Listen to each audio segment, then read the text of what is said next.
Aclamación del Evangelio.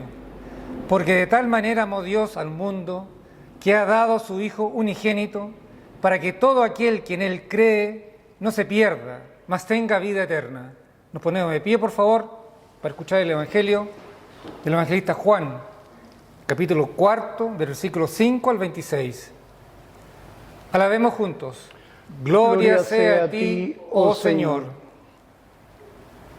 Jesucristo ofrece a la mujer samaritana el agua de vida, una fuente que salte para la vida eterna. Esta es palabra de nuestro Padre Celestial. Vino pues a una ciudad de Samaria llamada Sicar, junto a la heredad que Jacob dio a su hijo José. Y allí estaba el pozo de Jacob. Entonces Jesús, cansado del camino, se sentó así junto al pozo. Era como la hora sexta. Vino una mujer de Samaria a sacar agua y Jesús le dijo: «Dame de beber». Pues sus discípulos habían ido a la ciudad a comprar de comer. La mujer samaritana le dijo: «¿Cómo tú, siendo judío, me pides a mí de beber, que soy mujer samaritana?» Porque judíos y samaritanos no se tratan entre sí. Respondió Jesús y le dijo: «Si conocieras el don de Dios y a quién es el que te dice, dame de beber, tú le pedirías y él te daría agua viva».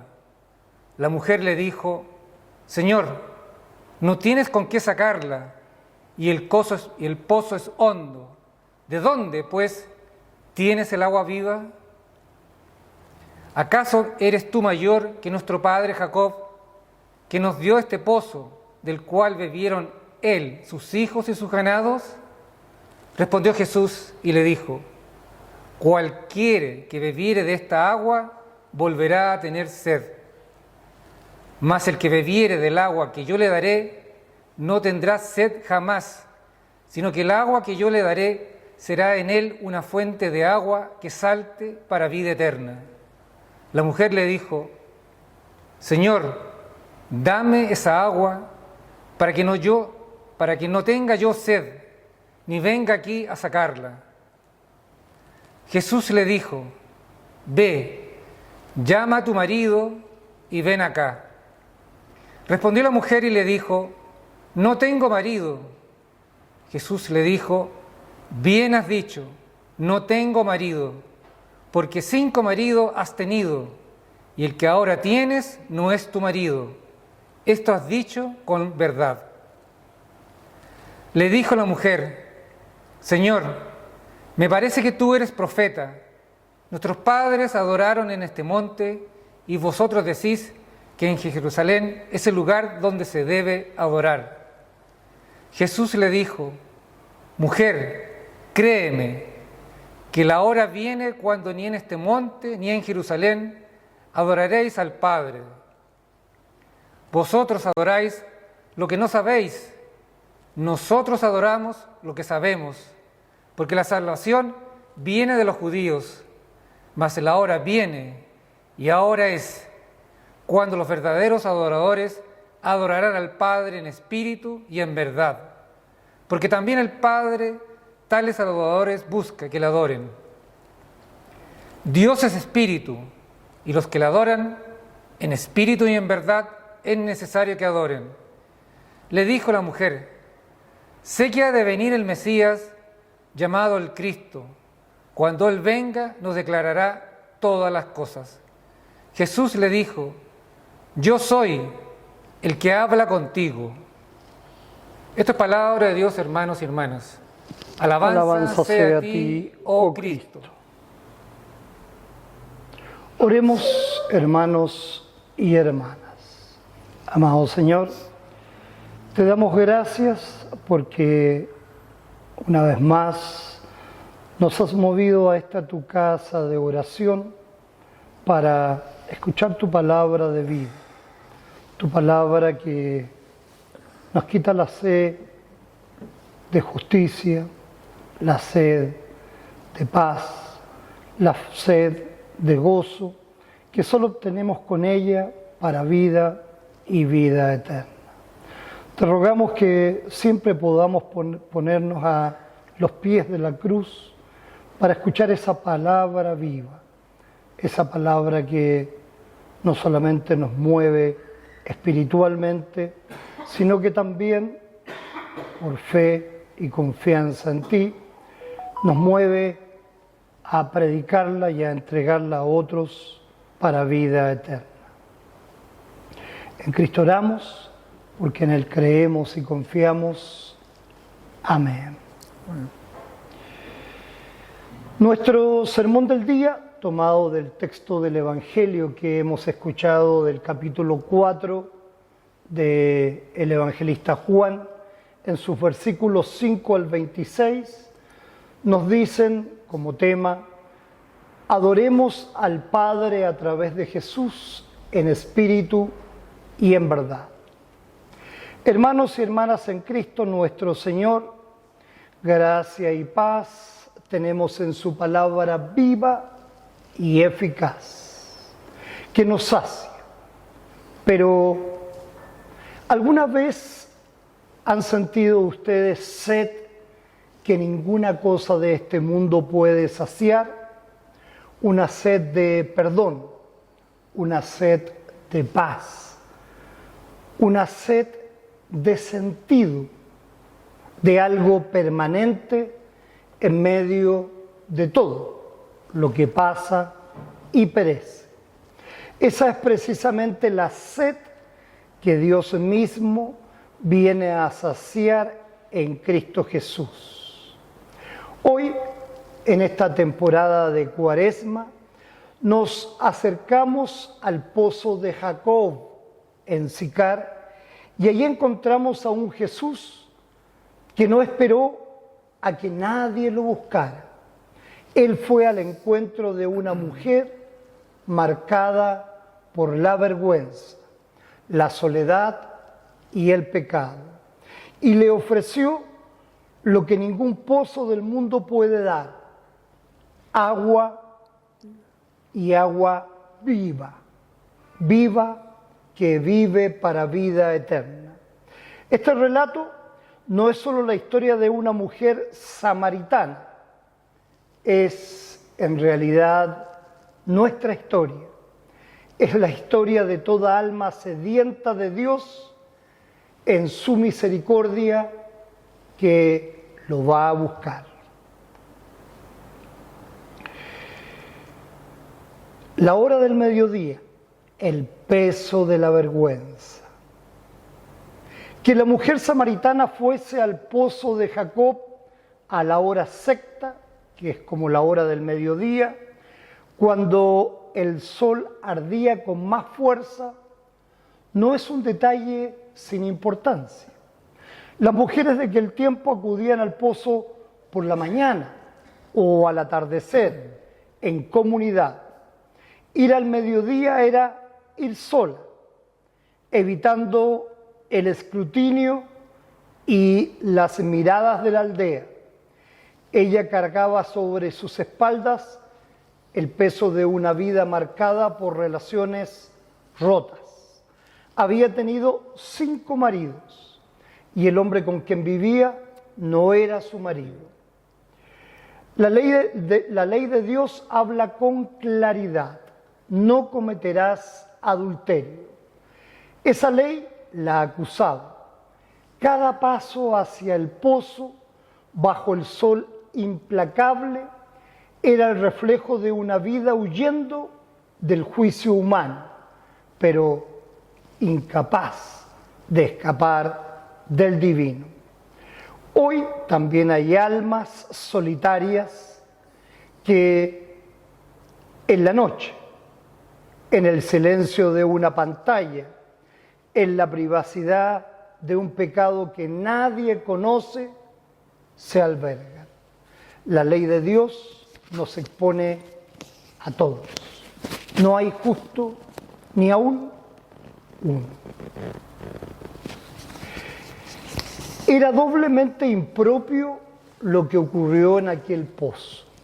Primero, un hombre judío no debía dirigir la palabra a una mujer en público. mucho menos a una samaritana. Los judíos y los samaritanos se despreciaban mutuamente. Los samaritanos eran considerados mestizos impuros, herejes que habían corrompido la fe de Israel. La ley humana, con sus barreras de raza, género y reputación, decía: este encuentro no debe ocurrir. Pero el Evangelio derrumba toda barrera. Nos dice Gálatas 3:28, ya no hay judío ni griego, no hay esclavo ni libre, no hay varón ni mujer, porque todos vosotros sois uno en Cristo Jesús. Jesús no preguntó su historia antes de acercarse, se acercó primero. Esa es la lógica del Evangelio. La gracia precede al mérito. Él vino a nosotros mientras éramos pecadores, como nos dice Romanos 5:8, mas Dios muestra su amor para con nosotros en que siendo aún pecadores, Cristo murió por nosotros.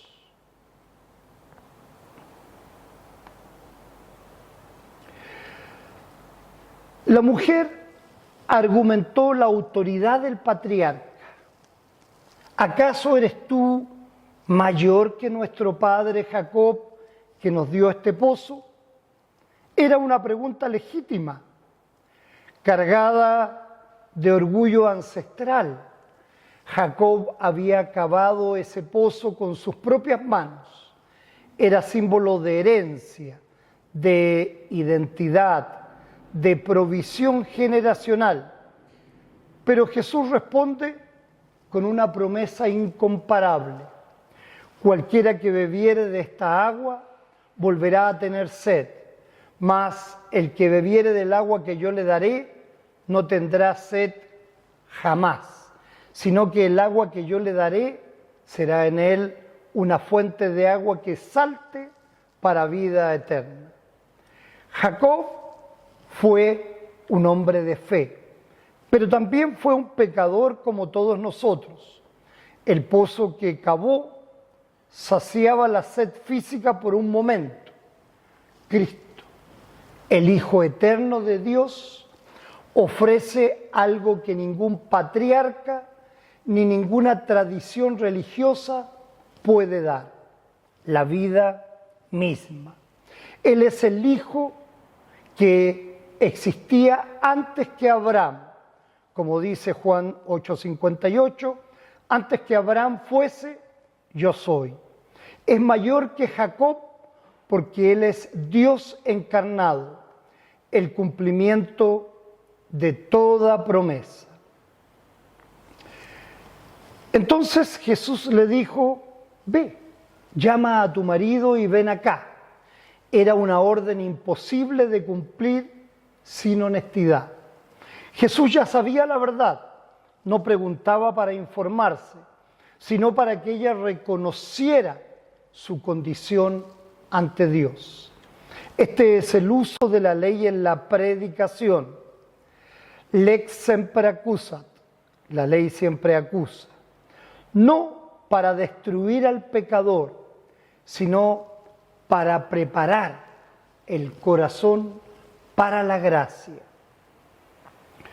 Lutero enseñó que quien no ha sido humillado por la ley no puede recibir el Evangelio con verdadero gozo. El médico no puede sanar al que niega estar enfermo. La mujer respondió con honestidad parcial: no tengo marido. Y Jesús confirmó la verdad completa con misericordia, no con condenación. Este es el corazón de la predicación luterana confesional. Primero, la ley que hiere, luego el Evangelio que sana. Hoy la ley también nos llama a nombrar nuestros pecados, la idolatría del éxito, la lujuria alimentada por pantallas, el orgullo disfrazado de autonomía, la frialdad espiritual vestida de religiosidad. Si decimos que no tenemos pecado, nos engañamos a nosotros mismos y la verdad no está en nosotros. Y repito, el médico no puede sanar al que niega estar enfermo, como tampoco sana al que no toma los medicamentos.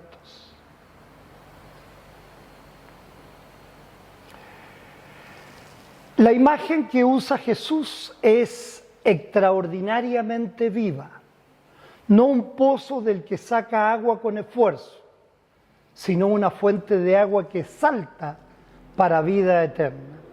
En el idioma griego original el verbo usado implica agua que brota, que desborda, que tiene vida propia. Esto nos habla del Espíritu Santo que Dios derrama sobre los creyentes. Como nos dice Juan 7, en el último y gran día de la fiesta, Jesús se puso en pie y alzó la voz diciendo: si alguno tiene sed, venga a mí y beba. El que cree en mí, como dice la Escritura, de su interior correrán ríos de agua viva. Cristo no nos llama a una religión de esfuerzo ni de espiritualidad de méritos acumulados. Nos ofrece a sí mismo. Él es agua viva. Él es quien murió en la cruz para lavar nuestros pecados y quien resucitó para darnos vida nueva. El bautismo es precisamente esa agua viva que nos une a su muerte y resurrección. ¿O no sabéis que todos los que han sido bautizados en Cristo Jesús hemos sido bautizados en su muerte? En una cultura que ofrece 1000 pozos que nunca sacian, el consumismo, el placer, el poder, la fama digital, el Evangelio proclama que solo en Cristo hay satisfacción verdadera y permanente. El que a mí viene nunca tendrá hambre y el que en mí cree no tendrá sed jamás.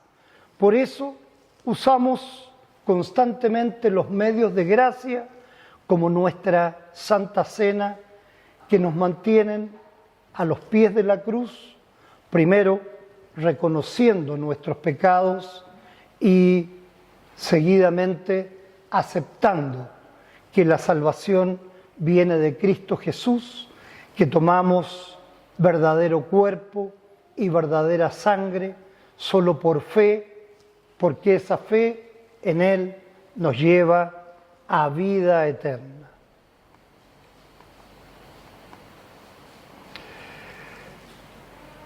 Pero ahora la mujer intenta desviar la conversación hacia una disputa teológica entre judíos y samaritanos acerca del lugar correcto de la adoración, algo muy propio de a quien le incomoda su pecado y quien no tiene argumentos para justificarlo.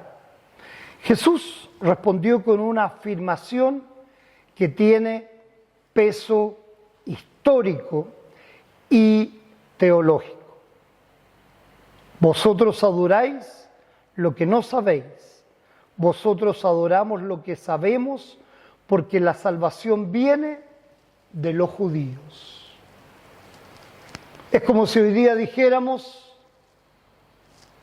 los que adoran un santo o una virgen adoran lo que no saben, porque la salvación viene exclusivamente de Cristo.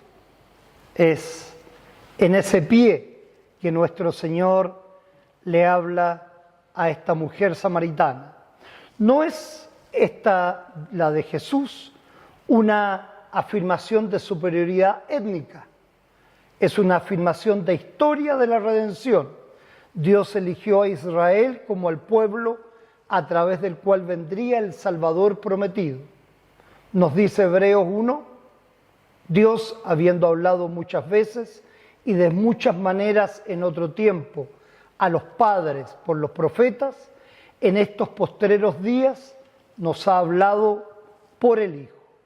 La salvación no viene de una tradición religiosa particular, sino del pueblo de donde nació el Mesías, Jesucristo, el Hijo de David, el Hijo de Abraham.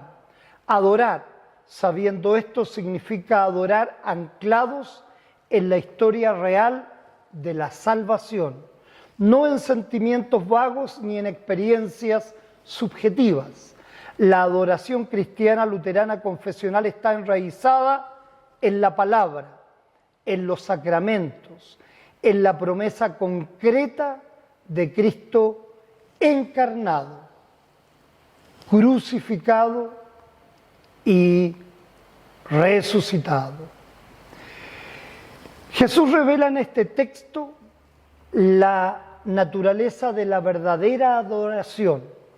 Dios es espíritu y los que le adoran en espíritu y en verdad es necesario que adoren. Adorar en espíritu no significa adorar de manera subjetiva o emocional sin contenido. Significa adorar siendo movidos por el Espíritu Santo que Dios mismo nos da, no por energía humana ni por rituales vacíos. Nos dice 1 Corintios, nadie puede llamar a Jesús Señor sino por el Espíritu Santo. Adorar en verdad significa adorar conforme a la palabra de Dios en Cristo, que es la verdad encarnada. Él nos dice, yo soy el camino y la verdad y la vida. La adoración verdadera no se mide por la intensidad emocional, ni por la novedad de las formas, ni por un espectáculo donde haya orquesta y baile, sino por la fidelidad a Cristo y a su palabra. Vivimos tiempos donde la adoración ha sido reducida a entretenimiento, a experiencia emocional, a espectáculo. La ley de Dios nos confronta. Este pueblo de labios me honra, mas su corazón está lejos de mí. El Padre busca activamente a quienes le adoran así. No esperamos que lleguemos perfectos.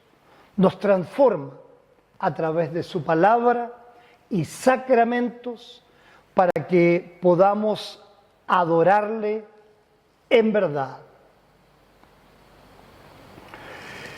El clímax del texto es uno de los más hermosos del Evangelio de Juan.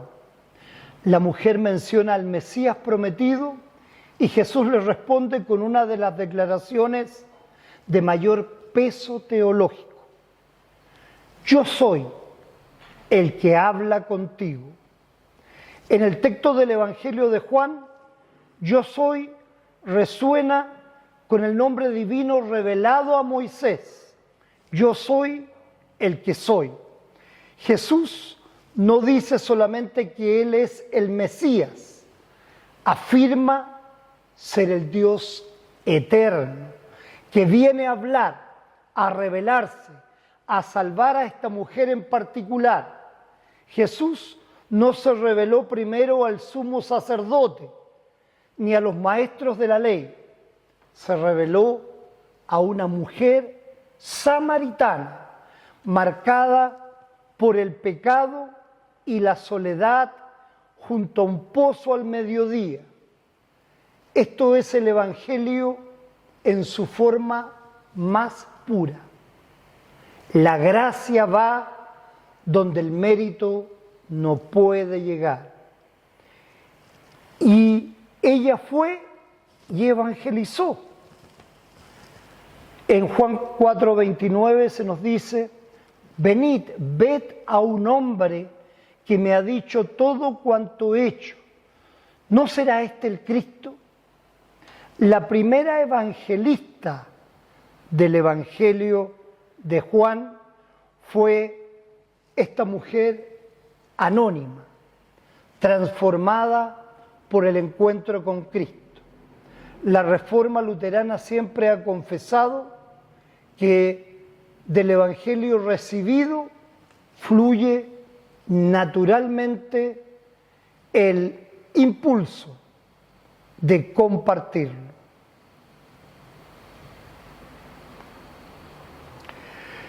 Hermanos y hermanas, en esta Cuaresma somos llamados a contemplar al Cristo que fue a buscar a esta mujer y que fue a buscarnos igualmente a nosotros, antes de que nosotros ni siquiera pensáramos en buscarlo. Él conoce nuestra sed más profunda, Él conoce nuestros pozos vacíos, Él sabe cuántas veces hemos buscado saciar el alma con lo que el mundo ofrece, pero aquí está la buena noticia que sostiene cada domingo de Cuaresma y que brillará con plena gloria en la Pascua. Porque de tal manera amó Dios al mundo que ha dado a su Hijo unigénito para que todo aquel que en Él cree no se pierda, mas tenga vida eterna.